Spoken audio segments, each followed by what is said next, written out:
Chapter 6 The Strange Crucifixion, Where Jesus is Buried, by Wilson and Blackett. The Arrival of Jesus in Jerusalem. The key episode starts when Jesus the Nazarene decides to enter Jerusalem, riding on an ass and the foal of that ass. This is simply acting out an ancient prophecy that would have been known to all the followers of Yahweh, as this represented the long-awaited arrival of the Anointed One. That this ceremonial arrival into the city would have caused uproar is a certainty. That this was the first action in an attempted seizure of control of Jerusalem is an unavoidable conclusion. Several modern authors have pointed out the fact that all the various episodes that are recorded in the Bible accounts of Jesus' ministry were reenactments of very well-known episodes in several ancient religions. The whole idea was to act out the ancient stories and to portray these reenactments as the long-desired fulfillment of well-known prophecies. The storming of the temple. It was impractical for many thousands of people, often coming from huge distances, to bring their pairs of pigeons, their lambs, and their bullocks into the city for ritual slaughter offerings for the god Yahweh. It was necessary for them to be able to buy animals for these primitive religious animal massacres, and it was necessary for them to have facilities to change different currencies and to also simply change coinage to get the correct amounts.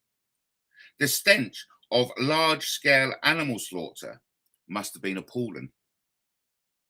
Jesus gives the order to buy swords. Then Jesus the Nazarene, who is in various sources described as the Egyptian, ordered his followers to buy swords. Just when he gave this instruction is not clear, and it may have been given well before the Passover. In addition to the Bible accounts of what went on there, it is also the account of the Judean Galilean historian Flavius Jovius, carefully written to avoid Roman displeasure. Jovius states that a false prophet called the Egyptian had gathered 30,000 followers at the Mount of Olives, and he dates this otherwise unrecorded event several years after the period of Jesus the Nazarene. When the attempt to take the temple failed, these 30,000 dispersed and the Egyptian ran away. This may be significant as several ancient sources described Jesus the Nazarene as an Egyptian. This would mean a Judean Galilean who had lived in Egypt. Whether these two quite separate attempted uprisings, some 25 or more years apart, or one attempt that Jovius deliberately obfuscates, is not known. The Appointed One and his followers stormed into the great temple, and there, in the outer courtyard of the Gentiles, they proceeded to cause mayhem by throwing over the tables of the money changers. The attempt to seize the temple, that was thought to be the key to gain control of the city, failed, and this attempt was preserved for prosperity of the faithful as the cleansing of the temple by Jesus overturning the tables of the money changers. This was beginning to be a major riot, and it can only be seen as an attempt to seize control of the temple as the first step in a major insurrection to seize the city of Jerusalem. There was nothing peaceful about this. The result was that the temple guard of somewhere around 200 was called out, and also the Roman city guard of around 500 men. This caused a panic, and in the pandemonium that followed, as the overexcited and disorganized masses who had come for the Passover festival tried to flee, thousands were trampled in the narrow streets of the city of Jerusalem. The attempt at sparking a revolution had failed. The capture of Abbas, the son of Jesus. Then came the really bad news when Jesus the Nazarene was informed that his son and heir, known as Abbas, or Jesus Abbas, the son of the Master, Jesus the Nazarene. Jesus, the son of Jesus the Nazarene, had been captured by the Roman city guard. The Romans now held all the aces in this political pack. The fact that the Romans had captured the son of the Master, who was called Abbas, and a deal was being negotiated to get this Abbas free. The only way to do this was by exchange of prisoners, and the Romans would almost certainly accept the surrender of the leader, Jesus the Nazarene, in exchange for a son. This arrangement had to be very carefully managed because it would involve the all-powerful Roman procurator, as well as the local Techron and Prince Harold Agrippa, or the Sanhedrin of the high priests. This scenario was obvious, and timing was of the essence if it was going to be successful. The deal for the release of Abbas. What then followed was a series of negotiations, and Judas, the brother of Jesus the Nazarene, was obviously the senior negotiator. The deal was that if Jesus surrendered himself to the Roman authorities, then the Romans would release his son, Jesus the Younger, the son of Jesus the Nazarene. This was done, and all that followed will be explained later. Everything that took place in the release of the young man, who was a Roman prisoner in the Garden of Gethsemane, the peaceful surrender of Jesus the Nazarene, the extraordinary rapid series of nighttime and early morning trials, and the strange and unusual crucifixion, revolved around the guaranteed release of Jesus Abbas, the son of the Master.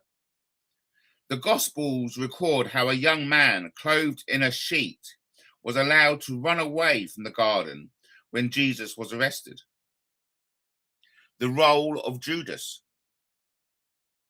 The person chosen to act as the negotiator was Judas, one of the brothers of Jesus the Nazarene. And he was ritually given a piece of bread, and then he went off to see the priests of the Sanhedrin. It was essential for these high priests should have no clear idea of what was happening, and almost immediately they held an illegal meeting at night, totally contrary to Sanhedrin rules. And Judas accepted a reward of 30 pieces of silver for the betrayal of Jesus. If he had not accepted this bribe, then it is virtually certain that his motives would have been regarded with deep suspicion by these high priests. The subterfuge demanded that Judas must appear to be a traitor. The role of Joseph of Arimathea. It's equally obvious that the shadowy Joseph of Arimathea was already involved in the conspiracy, and his participation was vital to the success of the plan.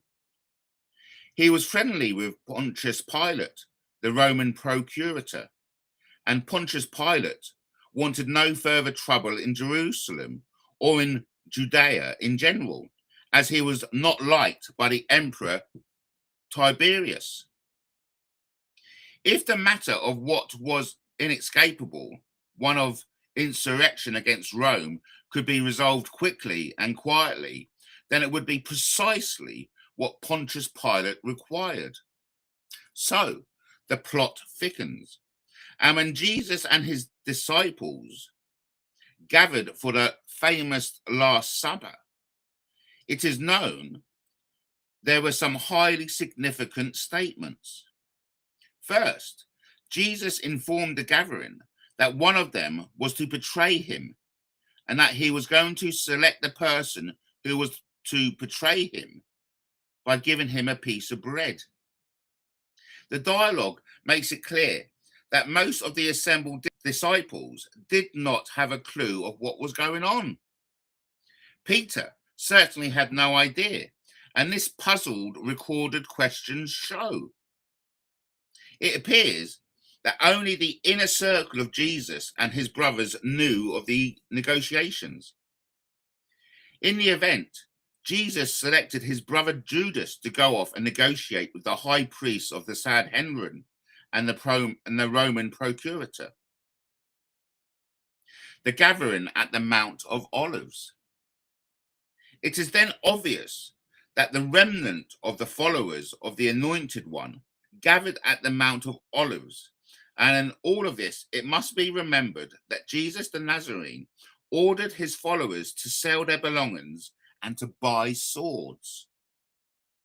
Passover and the Last Supper. It is time to take a careful look at the accounts that surround the events that are known as the Last Supper and the arrest and trials of Jesus, and to avoid wearing rosy-coloured religious spectacles when doing so. First, there is the vital point in these accounts that informs us that the Romans were holding an important prisoner named Barabbas.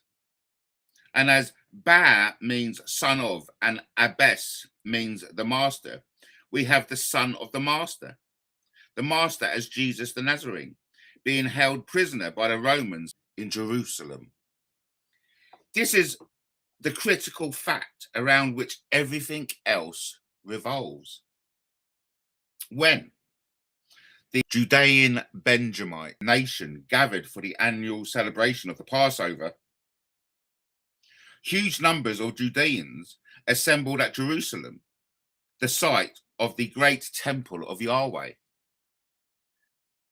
There were at the time 3 great Yahweh temples, as the practice of a widely scattered nation all assembling at Jerusalem was simply not possible. One was Heliopolis in Egypt, where Simon Onius had been given permission by the Pharaoh Ptolemy IV to build a Yahweh temple. It is still there. And the other was at Babylon. There were huge crowds at Jerusalem, and it was at Jerusalem that an attempted coup was made. Jesus arrested. So, with the 30 pieces of silver paid to Judas, the plan was rolling. Jesus gathered his few remaining followers at the Garden of Gethsemane and waited for Judas to bring the soldiers to arrest him. As he was guilty of insurrection, there was no way that either the Sanhedrin would try him and convict him, or that the Tetrarch Herod Agrippa would try to interfere. The soldiers finally arrived, led by Judas, who then kissed his brother on the cheek so that he was definitely identified, and Jesus was arrested. The other disciples were still without a clue of what was happening, and Peter, who appears to have been something of an oaf, drew a sword and he hacked off the ear of one of the soldiers before he was restrained. The exchanging of Jesus for his son. In the middle of the action of arresting Jesus and taking him into custody, there was a key moment of the soldiers allowing a young man wearing only a sheet to run from the gardens. This would have been agreed exchange with Abbas, the son, being set free in order to get Jesus to surrender. The strange trials of Jesus. What followed was something of a farce, as Jesus the Nazarene was taken before the Sanhedrin, and there the priests found that he had broken no religious laws. He was, as far as they were concerned, not guilty. Firstly, Jesus was not condemned or executed by the Judean Sanhedrin of priests, as they were not recorded as doing so. And they would have almost certainly had him stoned to death for blasphemy and not crucified. Dealing with insurrection was a matter for Rome and outside their remit and authority. Secondly, he was not condemned to death by Herod Agrippa, the Idunian prince appointed as the local tetrarch by Rome, unless the biblical accounts are incorrect. And again, he would, in all probability, been beheaded by this civil ruler if that ruler had the authority and cause to condemn him. Thirdly, he was condemned by the Roman procurator of Judea, one Pontius Pilate, and therefore the alleged crime was one of insurrection. Jesus was then shuttled back and forth between Pontius Pilate and Herod Agrippa, as Pilate was clearing the decks by courteously allowing Herod Agrippa to officially affirm that he had no interest in whatever Jesus had done. The final scene that we doubt happened was when Pilate asked the assembled crowd which of the two prisoners he should punish. Should he punish Bar Abbas, the son, or should he punish the father, Jesus?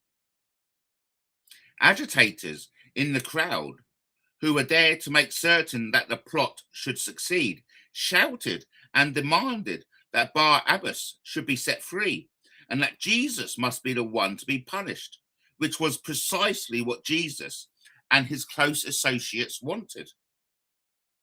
If there was such a crowd scene, it had to be Jesus who was selected, as Bar Abbas, his son, had already been released in the garden during the previous night. The whole matter of the different trials before the Sanhedrin, Pontius Pilate, Herod Agrippa, and Pontius Pilate shuttling the prisoner around Jerusalem was conducted at breakneck speed and was concluded from between the arrest at around 3 a.m. in the morning and around 3 p.m. in the afternoon. The site of the crucifixion. It has to be something of a record, as the Judeans and the Romans both had carefully laid down court procedures.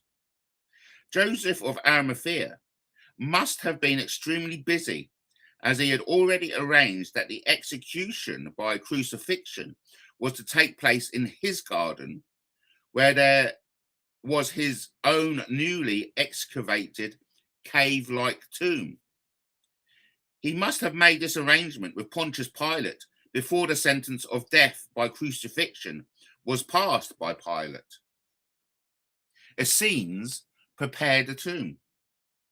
The Bible accounts inform us that two men who were dressed in white entered the empty tomb before the execution began, and we also informed that they had around 110 pounds, 50 kilos of aloes with them.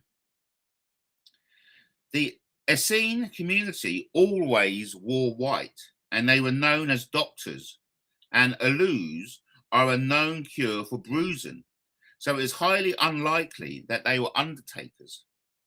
Also, Judean males were expressly forbidden to touch dead bodies.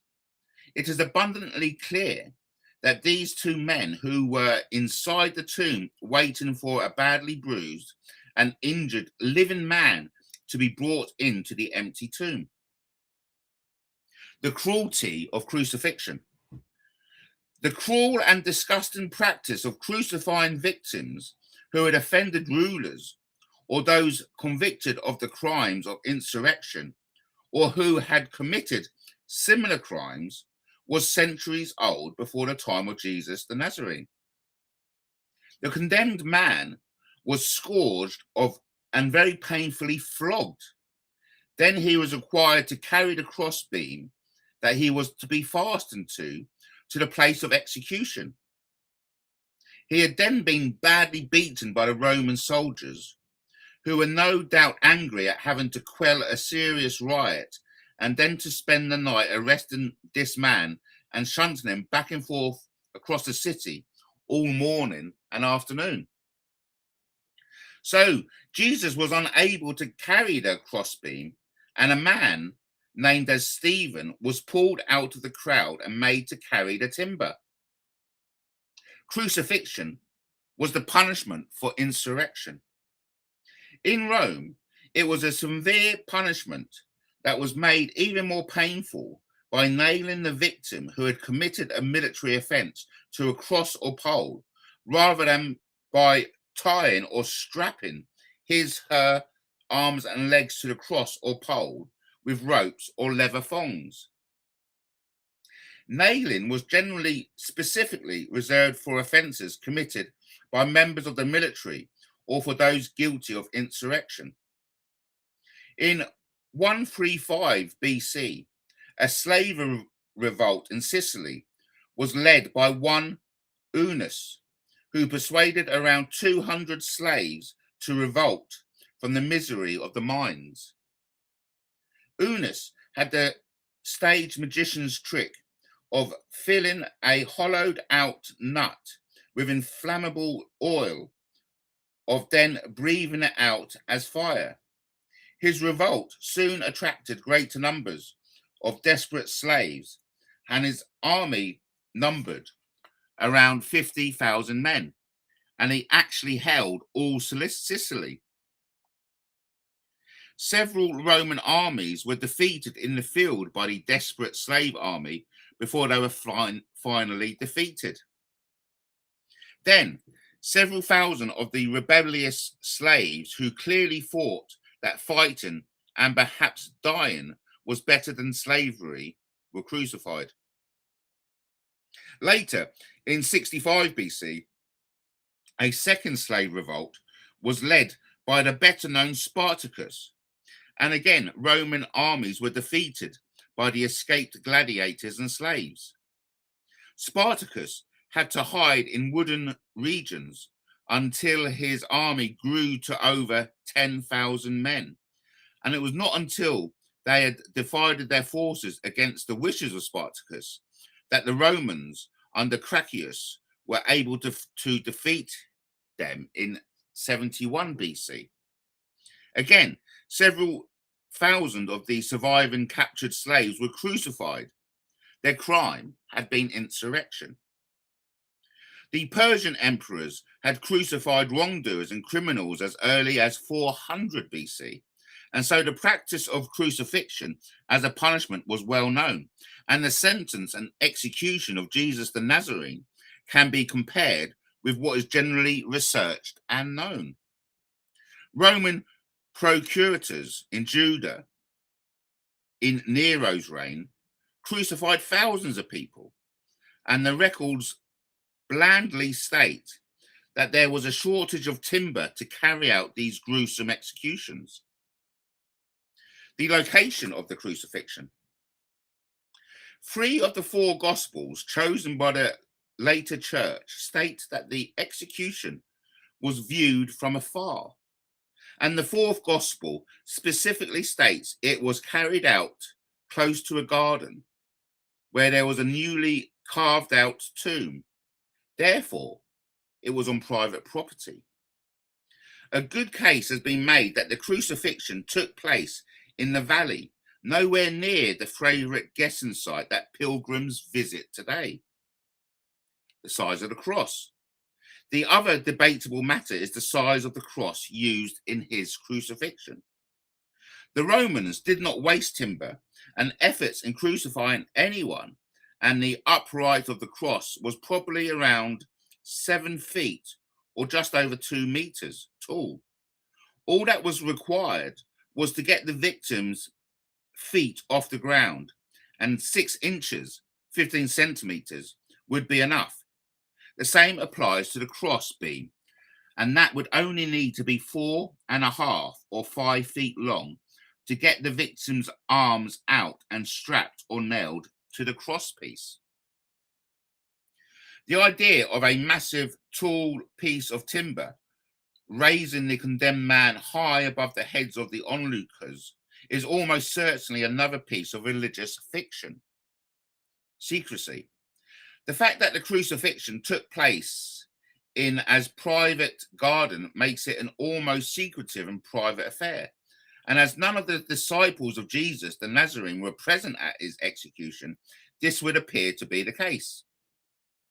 The procedure of execution has been much discussed in recent times, and there is no certainty whether the more common method of fastening the victim's arms to the cross with leather thongs was used, or whether he was nailed through the wrists. The normal method of crucifixion was to use leather thongs, and this may or may not have been the case. Nails driven through the palms of his hands would tear out through from the hands by virtue of the condemned man's body weight. This then brings matters to the vexed question of the actual crucifixion. The place was obviously a private garden and not an open public arena, as it is popularly claimed and exhibited by religionists. There was no crowd of onlookers gathered close by, and instead the matter was clearly held in a private garden with a few onlookers watching at a distance. The gospel accounts indicate that none of the disciples of Jesus the Nazarene were present. Speed of death. One of the most crucial points, as it normally took a relatively young man at least 4 and probably 5 to 6 days to die on the cross. In the case of Jesus the Nazarene, he was placed on the cross on the eve of the Passover, and Judean law prescribed that no person would be allowed to be dead or dying exhibited on a cross or gibbet during the time of the Passover. The crucifixion began at the 3rd hour, or 3 p.m., as it would probably be dark by 9 p.m. The time on the cross was limited. Therefore, Jesus was only on the cross for some 4 to 5 hours at most, and the claim that he died in that short period is immediately suspect. Jesus is given hyssop. What happened? The story is that at some point after he had been placed onto the cross, Jesus asked for a drink as he was thirsty. He was then given a drink from a sponge that had been dipped in hyssop, and he soon fell into unconsciousness.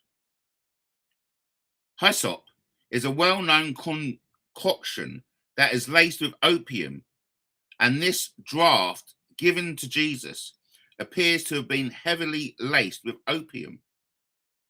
When he dropped into apparent unconsciousness, the soldiers who had been assigned to his execution duty were surprised, as victims usually lasted for 3 to 5 days on the cross and not just hours. So, one of the Roman soldiers prodded Jesus in his left side with his spear to test for a reaction. Jesus simply hung there, totally unconscious and apparently dead, and water is said to have run from the wound. From what part of the anatomy water would exit after when cut open is a matter for medical experts. Jesus is removed from the cross. Then came the matter of removing Jesus from the cross, and again the story tells us 2 other victims had been crucified, one on either side of him. These 2, described as thieves, were still alive, and as evening fell and the night of the Passover approached, they had all to be removed from their crosses, as it was not permissible for a condemned man to remain on a cross over the Passover period. The Roman soldiers therefore broke the legs of both the 2 thieves, and this caused them to be unable to hold themselves upright, and their bodies collapsed downwards, and their own weight prevented them from breathing, and they quickly died. The few family and followers present prevented the Romans from breaking Jesus's legs, as they pointed out that he was already dead. It is simple logic that if Jesus was unconscious through drinking hyssop, heavily laced with opium, he was in the same condition of unconsciousness as countless folk are when they undergo operations in our modern hospitals. He was alive, and if the Roman soldiers had broken his legs to make certain that he was already dead, then he most certainly would have died in minutes. In short, Roman soldiers were aware of the value of money, and so was Pontius Pilate. And this passage in the biblical text makes it very clear that Pontius Pilate knew that there was a plot to save the life of Jesus the Nazarene, even if he himself was not directly implicated in the plot. An ancient British religious inscription refers to the secret of the hyssop. Joseph of Arimathea takes the body. Once the crucifixion was completed and the ubiquitous Joseph of Arimathea took Jesus down from the cross and rushed off to see the Roman procurator Pontius Pilate, Joseph of Arimathea asked for permission to remove the dead body, ptotem in Greek. Pontius Pilate had checked with a Roman soldier who confirmed that Jesus was dead, and then very pointedly gave him permission to take charge of the live body, soma, meaning not a corpse. Was Jesus dead? This circumvented the normal practice of throwing the bodies of executed criminals into a common pit. Joseph of Arimathea then hurried back to the execution site in the garden, and Jesus' body was taken into the nearby tomb where the two men dressed in white awaited him with 50 kilos, 110 pounds of aloes. Then carefully arranged plan had worked, and much of its success depended on the fact that only a tiny handful of people knew it. The majority of the disciples were not informed, nor were any of Jesus's family. The whole thing had to be done quickly and completed within hours so that the execution could take place and be completed before the Passover began. If things went smoothly and the execution had been held over until the Passover, then there would be little or no chance of him avoiding death on the cross. The Romans ordered the death of Jesus, not the Judeans. The fact that Joseph of Arimathea went to Pilate to ask for permission to remove the body is evidence that it was Pilate and the Romans who condemned Jesus to death, and not either Herod or the Judean Sanhedrin who sentenced him. In short, the Judeans did not kill Jesus the Nazarene as the Church of Rome alleged for nearly 2,000 years, and instead the accusation that has haunted the scattered survivors of the Judean people for 2 millennia, that they killed Jesus, is plainly wrong. Christian hatred of the Judeans for this alleged murder of their God is plainly, totally misplaced. The Romans allegedly killed him. Did Jesus return from death? Is it possible for a totally dead man to be revived after 3 days of being absolutely dead? The answer is no. It is a medical impossibility. There remained only the matter of allowing the time for Jesus to recover sufficiently for him to travel, as there was no possibility of him remaining in Judea. It seems that some word of strange happenings surrounding the execution of a high-ranking rebel who had been convicted of insurrection against Rome must inevitably got back to the Emperor Tiberius in Rome, and Pontius Pilate was relieved of his duties as the procurator of Syria and Judea, when he got back to Rome. He and his wife were sent into exile. Tiberius would not have wanted Roman imperial authority to be made into a laughingstock, and a senior Roman official branded as a traitor in a ridiculous mock execution. Until around AD 500, Pontius Pilate was revered as a saint by many churches in Egypt. It is a certainty that the future gospel writers would be kept totally uninformed about what had really happened, as too many high-ranking persons would have their reputations and lives at risk. Then there would have been rumours, and gossip is a certainty concerning this affair, as there always is even today.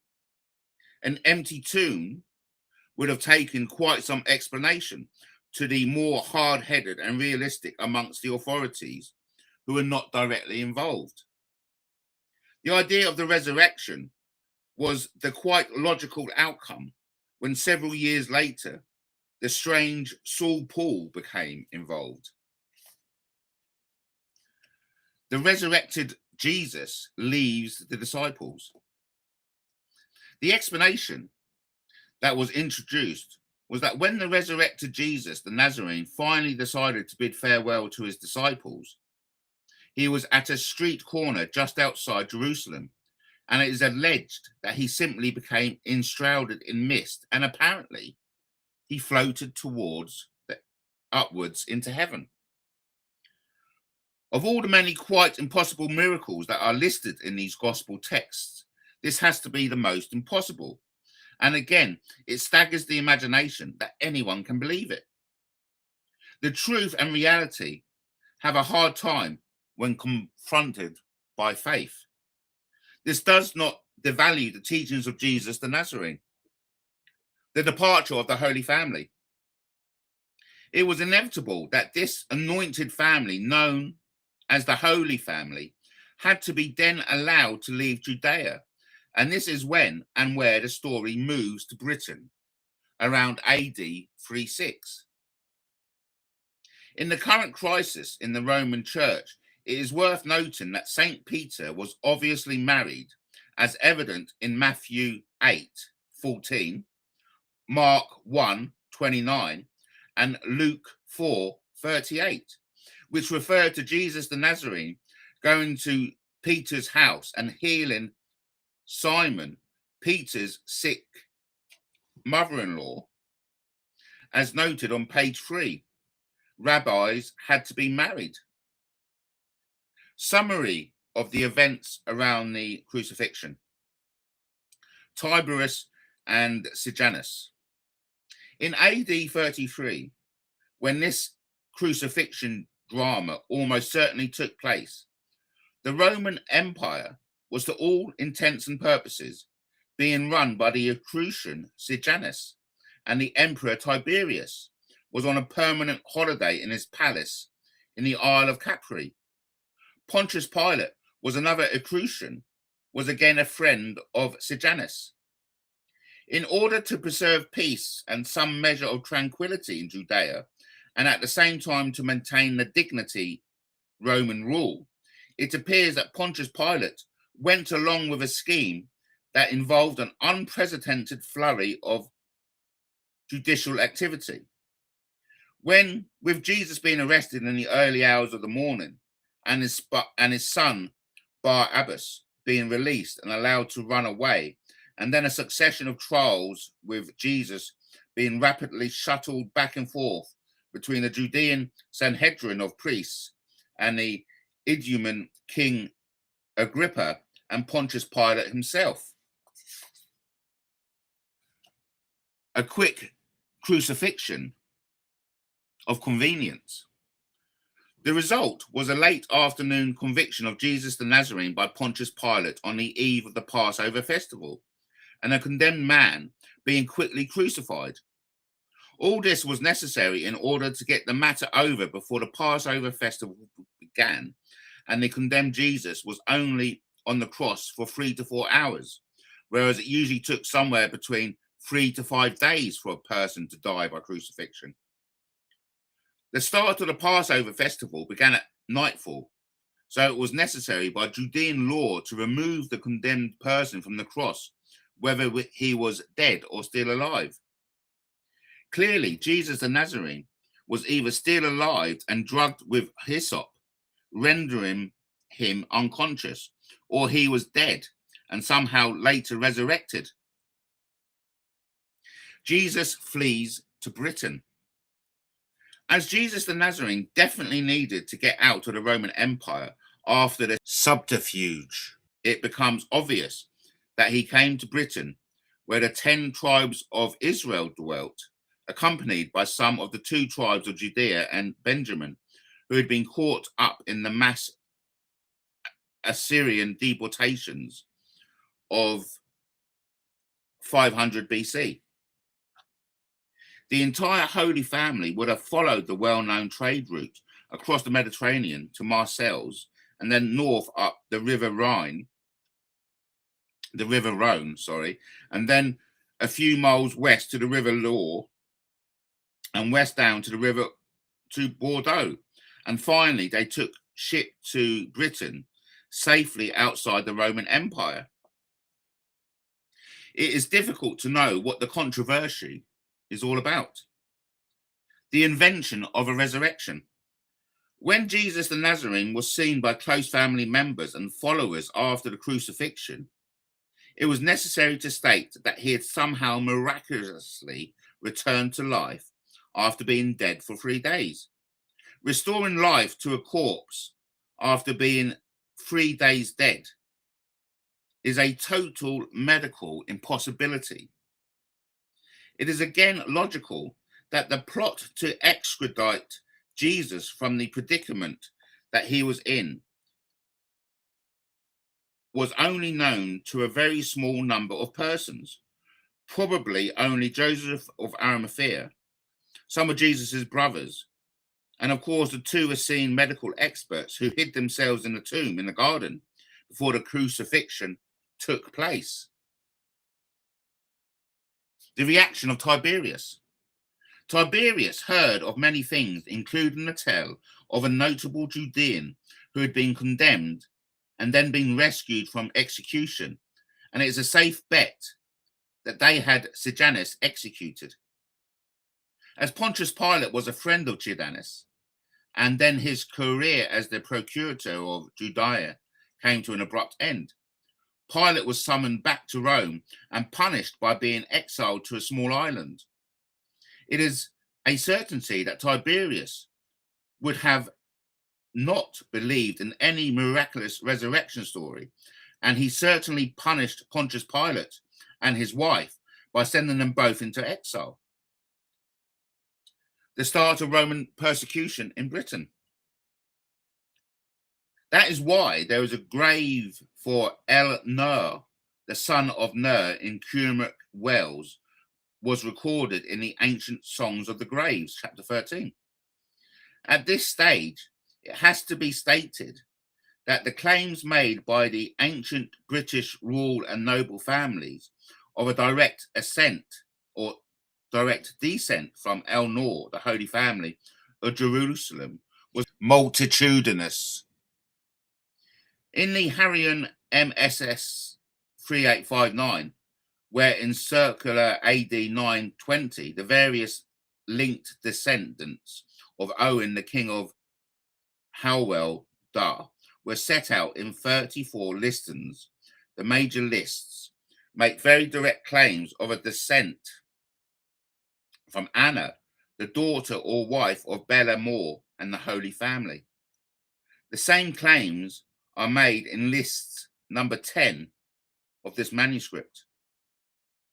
There was also very clear claims of direct descent from the Holy Family in the Jesus College 20 MSS.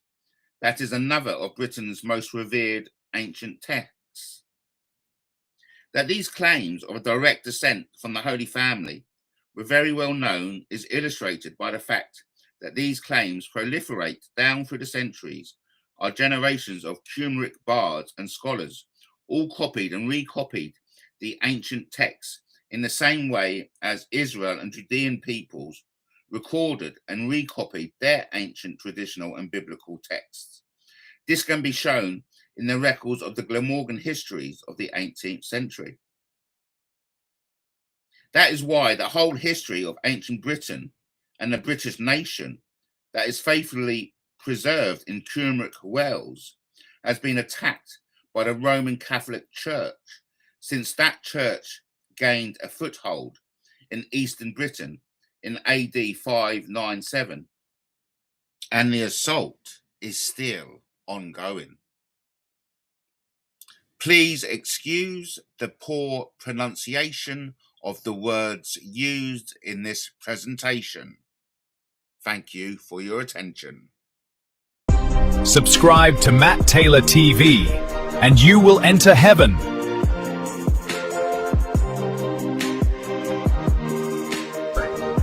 Subscribe to Matt Taylor TV, and you will be saved. Watching Matt Taylor TV always makes me feel holy.